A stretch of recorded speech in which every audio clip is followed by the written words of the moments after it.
Hello. जी बताइए, मयंक बात कर रहा हूँ। अच्छा ओके, बोलिए, बैंक से बात कर रहे हैं। Okay okay. Credit card? नहीं अभी रिक्वायरमेंट नहीं है क्रेडिट कार्ड की। आई नो बेनिफिट मुझे पता है, बट नहीं रिक्वायरमेंट है, अभी कोई जरूरत नहीं है प्लीज़। अरे नहीं रिक्वायरमेंट है, कम से कम दिन में 10 बार तो क्रेडिट कार्ड के आते हैं, महीने में 50 बार कॉल आता है, मुझे पता है इसके बेनिफिट क्या है। बट अभी मुझे नहीं जरूरत है, होगी तो मैं आपको बताऊंगा। अरे नहीं चाहिए, रखो ना। राधे राधे दोस्तों, जैसे अभी आपने एक क्लिप देखी थी कि क्रेडिट कार्ड के रिगार्डिंग कितने सारे कॉल आते हैं, मुझे भी ये भी पता है कि आपको भी काफ़ी सारे कॉल आते होंगे दिन में कि क्रेडिट कार्ड ले लो, कहीं भी कंपनी से कॉल आए क्रेडिट कार्ड ले लो। बट इस वीडियो में मैं आपका डाउट क्लियर कर दूंगा कि आपको क्रेडिट कार्ड लेना चाहिए या नहीं लेना चाहिए। आपको दिखेगा credit card and meaning working, मतलब क्रेडिट कार्ड क्या होता है और क्रेडिट कार्ड किस प्रकार से वर्क करता है। पहले मैं आपको एक चीज़ बता दूँ, क्रेडिट कार्ड सबसे पहले इंडिया में अगर लॉन्च हुआ था वो हुआ था 1980 में।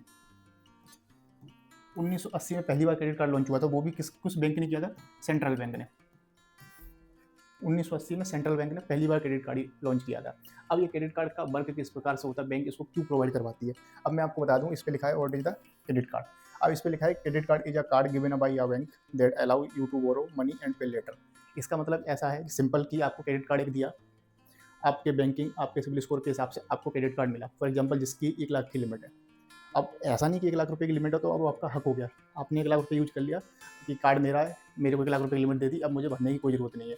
वो बैंक ने अलाउ किया है आपको, आपकी बैंकिंग देख के। अगर आपको 1 लाख रुपए की लिमिट दी है तो अगर आप उसमें से जितना पेमेंट यूज करोगे तो उसके हिसाब से आपको उसको रीपेमेंट भी करना पड़ेगा। ऐसा नहीं है कार्ड आपने ले लिया उसके बाद आपको कार्ड देना ही नहीं पड़े, मतलब पेमेंट करनी ही नहीं पड़े। पेमेंट आपको करनी पड़ेगी। उसमें फर्स्ट स्टेप है bank give your credit card limit. अब जैसे इसमें एग्जाम्पल दिया है कि 50,000 की आपको लिमिट दी है, ठीक है। अब 50,000 की आपको लिमिट दी है बैंक ने, क्योंकि आपकी बैंकिंग के बेसिस पे दिया है। अब 50,000 की लिमिट के बाद अब जैसे फॉर एग्जाम्पल आपको ऑनलाइन शॉपिंग करनी है, ठीक है। ऑनलाइन शॉपिंग के लिए आपने मोबाइल ले लिया 20,000 रुपये का, ठीक है। अब 20,000 का मोबाइल लिया है तो आपको जो लिमिट है ना, जो 20,000 लिए है वो आपके अकाउंट से नहीं जाएंगे, वो क्रेडिट कार्ड में जो ऑलरेडी 50,000 की जो लिमिट दी है ना उसमें से 20,000 डिडक्ट होंगे। अब इसमें क्या होता है कि जैसे 20,000 आज आपने पेमेंट कर दिया, मोबाइल भी खरीद लिया। अब बैंक को ऐसा नहीं कि आपको दूसरे दिन आपको बैंक को रीपेमेंट करना पड़े। अब इसमें क्या होता है, आपकी एक बिलिंग डेट होती है जिसमें 20, फॉर एग्जांपल मैं आपको बताऊं कि 20 तारीख की आपकी बिलिंग डेट है और आपका 20,000 का आपने यूज किया, 20 तारीख को बिल बन गया। उसके बाद रीपेमेंट का दिन रीपेमेंट ड्यू डेट पे आपको रीपेमेंट करना पड़ता है। तो 20,000 आपको तुरंत पेमेंट नहीं करना पड़ेगा, आपकी पहले एक बिलिंग डेट होती है, बिलिंग डेट में बिल बनता है, ड्यू डेट में आपको वो पेमेंट करनी पड़ती है। अब क्रेडिट कार्ड आप चाहे ऑनलाइन शॉपिंग के लिए ले सकते हो। अब इसमें जैसे मैंने बताया, आप बिल वगैरह भी भर सकते हो, शॉपिंग कर सकते हो, ट्रेवल्स में आप क्रेडिट कार्ड यूज कर सकते हो, ठीक है। अब जितने भी आप इसमें यूजेस करते हो, चाहे वो ट्रेवलिंग में करो, आपने मोबाइल खरीदा, किसी में खरीदा, वो सब रिकॉर्ड किसके पास होता है? बैंक के पास होता है कि आप इस बिलिंग डेट के अंदर अपने कार्ड का कितना कितना स्पेंड कर रहे हो। 50,000 की लिमिट दी है तो उसके आपने कितना तक यूजेस कर लिया, जिसमें आपका बिल बन जाता है, आपको पता चलता है कि मैंने कितना पेमेंट किया है। At the end of month you get a bill. अब जैसे फॉर एग्जाम्पल मैं आपको बता दूँ, आपको टोटल बिल आपने 30,000 का यूजेस कर लिया, ठीक है। अब आपकी जो 20 तारीख को आपका बिल बनता है, ठीक है। अब ये 30 तारीख का जो है, वो 30,000 का जो है 20 तारीख को बिल बन जाएगा, आपको मेल और आ जाएगा कि आपका ये 30,000 का बिल है। अब 20 तारीख का बिल बनने के बाद आपको 20 दिन का टाइम या 25 दिन का टाइम बैंक देती है रीपेमेंट करने का। तो आपके जो अगले महीने में 10 तारीख होगी उसमें आपका ड्यू डेट रहती है जिसमें आपको ये 30,000 पेमेंट करना पड़ेगा। अब आप सोच रहे होगे कि हमेशा क्रेडिट कार्ड के बेनिफिट ही क्यों बता रहे हैं कि ट्रेवल्स में यूज करो, उसमें यूज करो। इसका एक नेगेटिव पॉइंट ये रहता है कि आपकी जो ड्यू डेट है, जो 20 दिन का टाइम मिला तो 20 तारीख को आपका बिलिंग डेट है और ड्यू डेट आपकी 10 तारीख की है। अगर आपने 10 तारीख को पेमेंट नहीं किया तो यहाँ पे गेम पलट जाती है। आपको लगता है कि गेम क्या पलट जाएगी? गेम ये पलट जाएगी, जो 30,000 का पेमेंट है, ठीक है, और आपने 10 तारीख को पेमेंट नहीं किया, फिर आपको लगता है फाइनेंस चार्ज लगता है, लेट पेमेंट फीस लगती है। और वो फीस होती है, मैं आपको बता दूँ, एनुअल जो चार्ज होता है उसका 42 से 45% तक चार्ज होता है। बट अपने को ऐसा नहीं करना है, अपने को जो बिलिंग डेट है, बिलिंग डेट पे बिल बन जाता है, ड्यू डेट पे अपने को पेमेंट कर देनी चाहिए। वो आपका बेनिफिट रहता है, अपने सिविल स्कोर पे भी फर्क नहीं पड़ता है। बैंक ने आपको भरोसा करके 50,000 की लिमिट दी है तो उस भरोसे को कामयाब रखने के लिए आपको उस डिसिप्लिन के साथ चलना पड़ेगा। इसमें मैं आपको बता दूँ, 2 प्रकार से पेमेंट करने के लिए आता है। अब जैसे इस पे लिखा है you repay amount full and minimum. एक आपको दिखेगा उसमें, जब भी आपको दिखेगा टेड, एक दिखेगा मेड। टेड का मतलब होता है टोटल अमाउंट ड्यू, कि जितना आपका बिल बना है पूरा एक बार में कट गया। मेड का मतलब होता है मिनिमम अमाउंट ड्यू, कि फॉर एग्जाम्पल आपका 30,000 का बिल बना, उसमें से 5% ही कटेगा, 5 या 15 मतलब 1,500 रुपये कटेगा, बाकी आप बाद में पेमेंट कर सकते हो। बट इसमें भी दिक्कत क्या होती है मैं आपको बता दूँ। टोटल अमाउंट जब भी पेमेंट होती है ना तो आपको 0% चार्ज लगता है।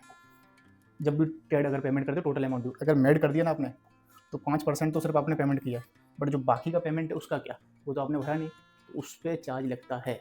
तो हमेशा ये जो चीज़ है ना नेट, इसको ख़त्म कर देने का, हमेशा टोटल अमाउंट ड्यू पे ध्यान रखने का, ठीक है। अब इस कार्ड में क्या क्या बेनिफिट होते हैं वो मैं आपको समझाता हूँ। चलो इसमें देखो 5 बेनिफिट क्रेडिट कार्ड के मैं आपको बता रहा हूँ, जिसमें आपको ईजी से पता चल जाएगा कि कार्ड को कहाँ शॉपिंग करनी चाहिए, कहाँ से हमको बेनिफिट लेने हैं।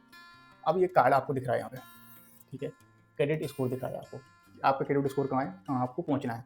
अब इसमें देखो आपको बाई नाउ पे लेटर, मतलब BNPL का दिख रहा है, बाई नाउ पे लेटर, मतलब आपने पहले 20,000 का फ़ोन परचेस कर लिया, उसके बाद आपको बिलिंग डेट के हिसाब से पे करना है, आपको तुरंत पे नहीं करना है। अब जैसे इस पे एग्जाम्पल एक्सप्लेन किया गया है, परचेस आइटम ये विदाउट इमीडिएट कैश, जो मैंने आपको समझाया वो।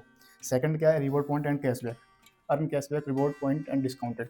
अगर आपका अभी आप देखने जाते फ्लिपकार्ट पे शॉपिंग पे सेल चलती है कि आप क्रेडिट कार्ड से पेमेंट करते हो 10% आपको वो मिलेगा, 10% तो कैशबैक मिलेगा ही मिलेगा, प्लस आपको रिवॉर्ड पॉइंट मिलेंगे, वो आपको प्लस रहेंगे, तो ये बेनिफिट होता है। सेकंड क्या, इमरजेंसी यूजेस, अभी आपको पता है कि मेरे अकाउंट में फंडिंग नहीं है, या अभी मेरे पास डेबिट कार्ड नहीं है, तो मेरे पास क्रेडिट कार्ड है सिर्फ, तो आपको अकाउंट में से पैसे की जरूरत नहीं पड़ेगी, आपके पास अगर क्रेडिट कार्ड होगा 50,000 की लिमिट है तो 10,000 कहीं भी स्वाइप कर पाओगे और इजीली पेमेंट कर पाओगे, तो इमरजेंसी फंडिंग में भी यूज आता है ये, ठीक है।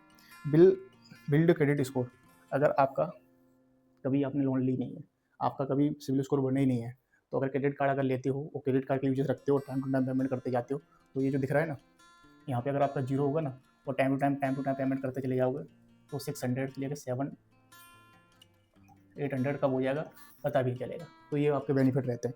थर्ड है इजी ऑनलाइन पेमेंट, मतलब convert to online international payment, मतलब इजी ऑनलाइन पेमेंट मतलब यही है कि आप ऑनलाइन शॉपिंग करके पेमेंट कर सकते हो, इंटरनेशनल टिकट बुक करनी हो तो भी आप क्रेडिट कार्ड से इजीली कर सकते हो। और एक सिंपल लास्ट टिप मैं आपको देना चाहूँगा कि जब भी क्रेडिट कार्ड आ जाए आपके पास में, क्रेडिट कार्ड को यूज करो, बट जो उसको पेमेंट है ना वो हमेशा टोटल अमाउंट ड्यू करो, क्योंकि अगर आपने मिनिमम अमाउंट ड्यू रखा तो चार्ज लगेगा, चार्ज पे चार्ज लगेगा, चार्ज पे चार्ज लगेगा, इतना सारा चार्ज लग जाएगा। आपके किसी ने दिमाग में सुना हो कि चार्ज लगता है क्रेडिट कार्ड खराब होता है, तो उसका सिंपल रीजन यही होता है कि वो टाइम से पेमेंट नहीं करते, फिर उनको चार्ज पे चार्ज लगता है, उनको लगता है कार्ड बिल्कुल ख़राब है। आई होप इस वीडियो में आपको क्रेडिट कार्ड के एक्सप्लेनेशन आपको क्लियर हो गया होगा कि क्रेडिट कार्ड वर्क कैसे करता है, क्रेडिट कार्ड में क्या क्या बेनिफिट होते हैं। अगर अब किसी का कॉल आएगी तो आप बोल सकोगे हाँ मुझे क्रेडिट कार्ड के बेनिफिट बताएं, हम मुझे दे दीजिए। अगर आप ड्यू डेट, बिलिंग डेट, ये सब जानकारी लेना चाहते हो क्रेडिट कार्ड में क्या होती है, मुझे नहीं समझ में आ रही है, तो आप मुझे कमेंट बॉक्स में बता सकते हो, तो नेक्स्ट वीडियो इसी चीज़ पर बनेगी। जय हिंद, जय भारत।